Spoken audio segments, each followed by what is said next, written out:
to our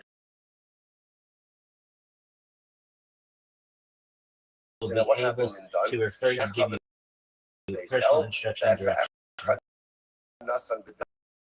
All right, Chana Weisberg. That's a cool story, lady.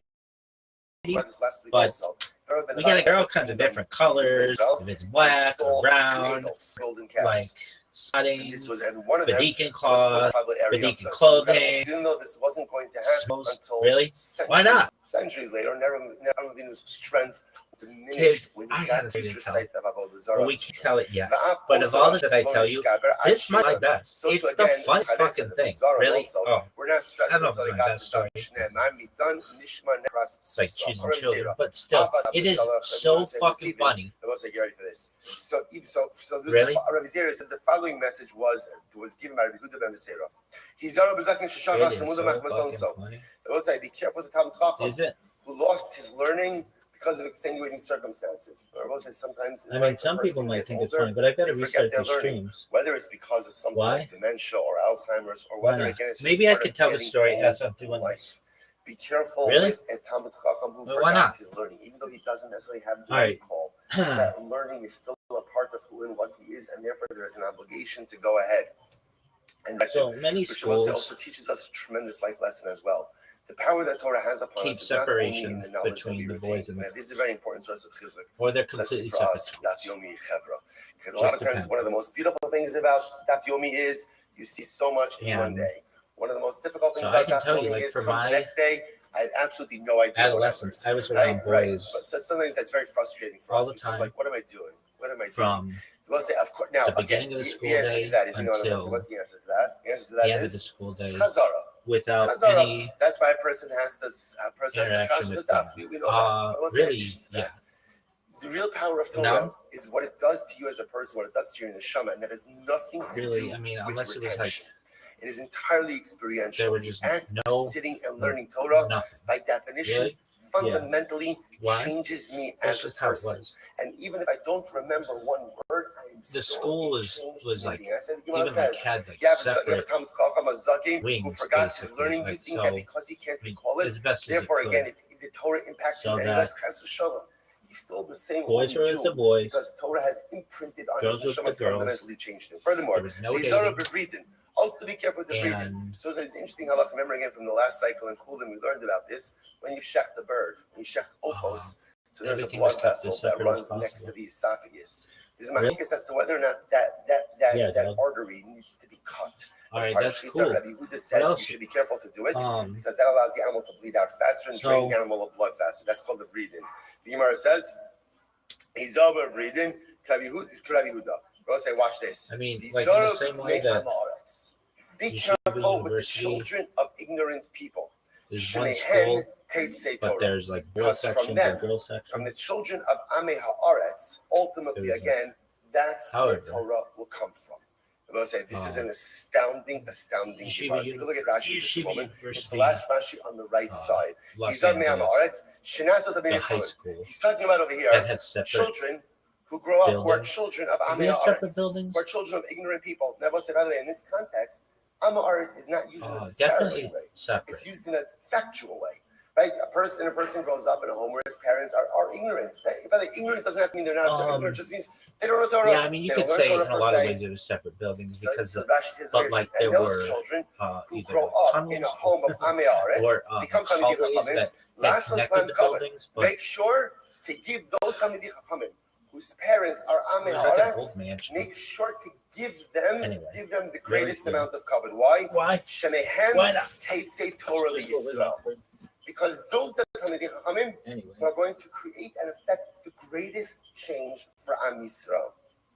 Share Yatsu Shmaya V'Avtan Ne'emar. So we'll see examples. So we'll say, what's the pshat? What's the Is that pshat? the end of your That story? is the children We're of getting Amei there. Haaretz who make the greatest impact to Klal Yisrael.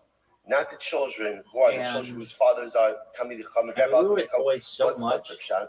Which I think is a very simple yisod. and I gotta when be a honest person with you, grows up I in a didn't have home any of Amei sisters. Haaretz and then decides to I- become a Talmid Chacham, they have to work 10 times harder.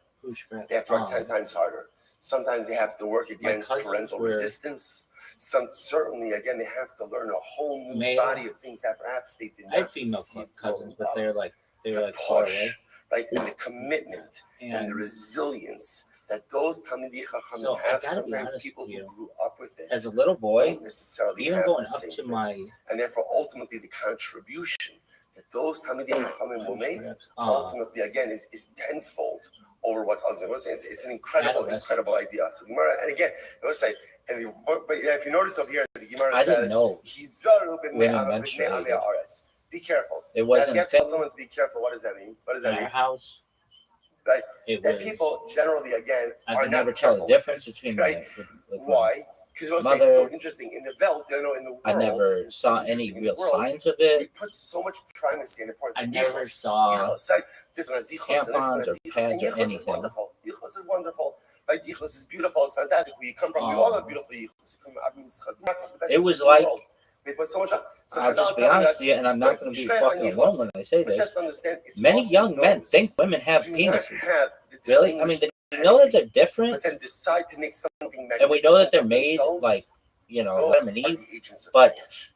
we Those don't are know. the people, We don't know. ultimately, And again, anybody who make who's the out most there like, dramatic oh, and I knew. tremendous difference. Okay, The ones who society that's cool. say are like, not all of us. you know, listen, you know, Some of us were really fucking curious somebody about was it. telling me Really? Yeah. the other day that Why? that a certain I remember being yeshiva, in. you know, really didn't have this High school? same standing anymore. Certain And yeshiva, somebody- post high school yeshiva.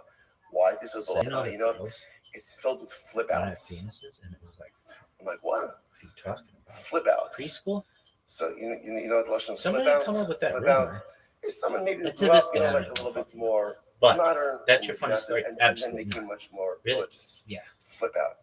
So But- first of all, I said, so you mean like people Let's just say I who was want to bound and emulate, determined right? to When you figure say this flip one out. out, you And I mean did. like so people who started Really? with something and then decide to Anyway. get more. Like that's a good. Allegedly. I would say it's so But, warped.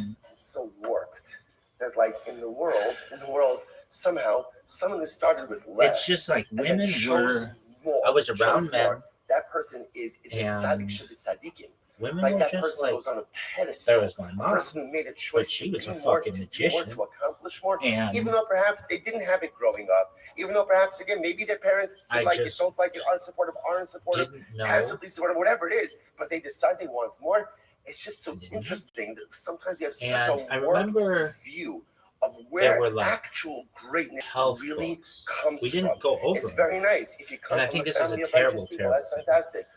I would teach incredible. my kids But that does anatomy very absolutely early on. nothing for you except start you off at a higher Just place, in my school which and is self to not. accomplish yourself. And we weren't even allowed to look at that part of it. We had to look at the All part right. about And I fucking would say, so that's how the food, Gemara has to say, but not like be careful that with women had vaginas, which means that vaginas. It the was Velt like, is not.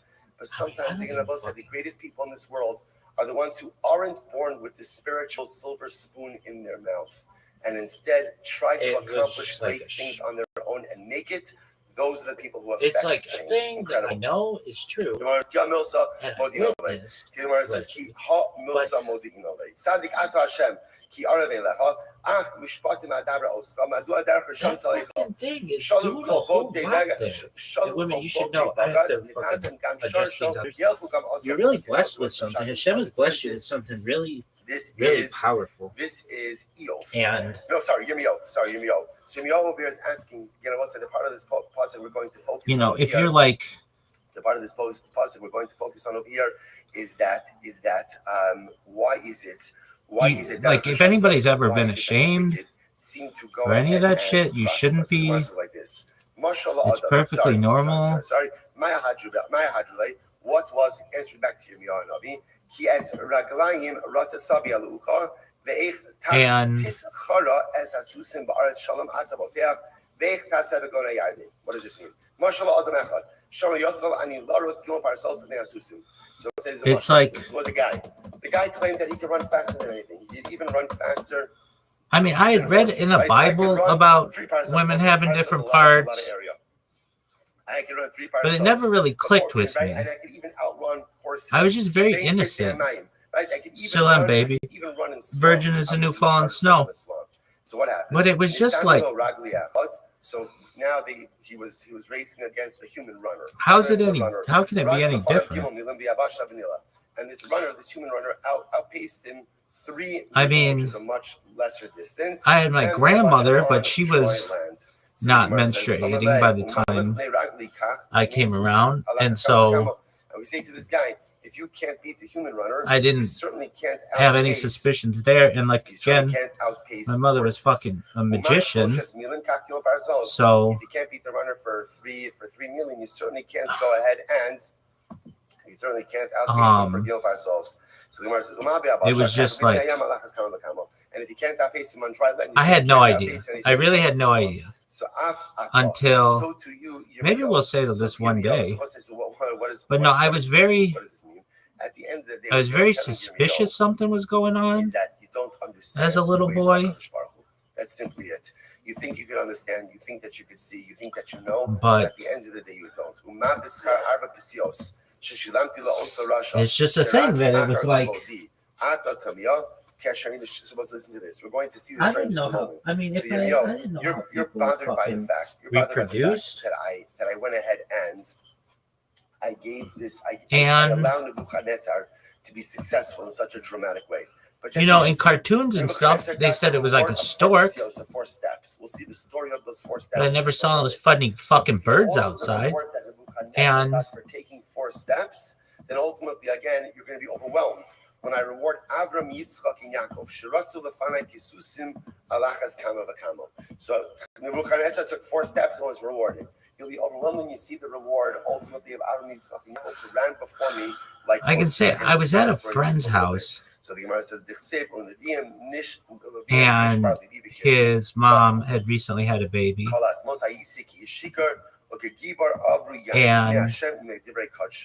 And the mother was going to change the baby. And what's that story? she asked me, have you ever seen a baby be changed? And I said, no. And she said, do you want to see a baby be changed? And I said, sure, because I've never seen this. This is like a new experience for me. I'm like a little boy. And I remember thinking, where's the penis? But I was like, maybe it grows. Maybe it's like something that like grows or something. Like, I don't know. I still wasn't raising any. No fucking bells were going off. I just remember being like, something is missing here. But I wasn't like, you know, I'm focused on like poop, allegedly. And so I'm not like paying that much attention, but I was still like, did the poop come out of where did I was very, very confused. I'm alone on this. I know I'm not alone. And I went. Identify some of these incredible stories and just go through them. I think it's a worthy. I went so what happened? up to like the day that Achaz died. Who was Achaz? Well, Achaz was I can say this. I remember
the letter Remember. that Merodach Baladan sent And to Chizkiyahu. all the boys are like, what the fuck is wrong with Peace this be unto bitch? you, King Chizkiyahu. And Shalom no one would tell us. Right? Peace unto Yerushalayim. I still to this day don't know Shalom what happened. le'elokar Rabbo. But I have Peace a unto the great God. suspicion Peace unto the great God. Incredible. that she got her first So period. what happened? Nebuchadnezzar suffered the Badan Haman. So Nebuchadnezzar, And I remember this would happen like So what was his occasionally, job? He was but the then scribe of the king. it got He to was a the certain scribe point in of school where Merodach boys and girls were Baladan. no longer The together. Baladan. And So the Gemara says, I have listen no to this. idea.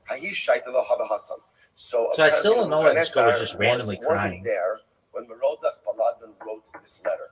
He was I there. really There was don't. no break, So he comes back. This He girl finds sucked out her that thumb Merodach up Baladan until wrote she this probably still sucking her thumb. letter. But Because it's something she couldn't Tell get. me, This what was bitch the had a letter that growth was written? fixation on the Amalei, kid. how think I see, They told him the letter. Really? Yeah. Probably gives amazing help. I'm just putting it out there. But, So Nebuchadnezzar says something amazing. Nebuchadnezzar says the letter makes no sense.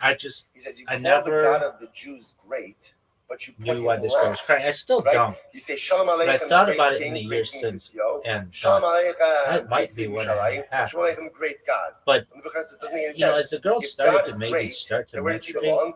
All the way in front. we were Okay, separated this is Nebuchadnezzar. in Nebuchadnezzar. different, like, I went to a different school where I was with boys, so it wasn't ever really clear to me what was going on. So Nebuchadnezzar says, how are you supposed to write it? That's the story? No. So it says, can you imagine? No, so I did see a baby get changed. I left for 5 minutes. But that was like, I think you can't get the letter right. Anything could have, anything could have been happening. It could have grown. Who knows? So you've seen this. I want to say this though on camera. Literally means he who reads the letter should be the one who goes ahead and I think everybody tries their own poop at some point in life, except for this guy because my shit doesn't stink because I don't poop. Allegedly. But don't come, there's just something. I think everybody tries their own poop. Everybody tries their own pee as a little kid. They recognize that they don't like it. They touch it. And then they're like, okay, well, I guess we're not supposed to play with that shit. But if they didn't, we would be eating it to this day, or we would be. I just think everybody tries their own poop. Really? You're in the bathroom alone. I think people do. At least as a little kid, like little kid, and then you realize this tastes like shit, literally, and then you're like, I'm not going to do that anymore. Or try your own pee. I can remember, I didn't really necessarily do that, but this one time my family was having a cookout, and I thought it would be really cool. I was talking to my cousin, and I'm like, I wonder if I spit in a glass, like, and filled it all the way up, and then drank it, what would happen? It's like, oh, you should try that. So I will say that's what we saw before.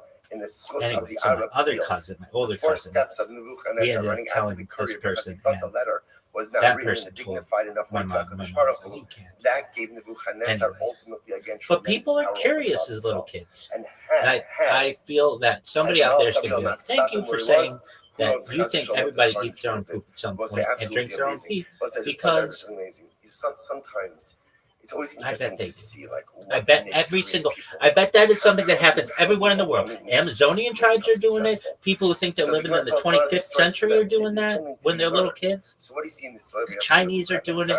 Jews are doing it. Muslims are doing it. A willingness to take an idea and to implement it. African tribal people, everybody's trying. Chock full of ideas. Really? I bet.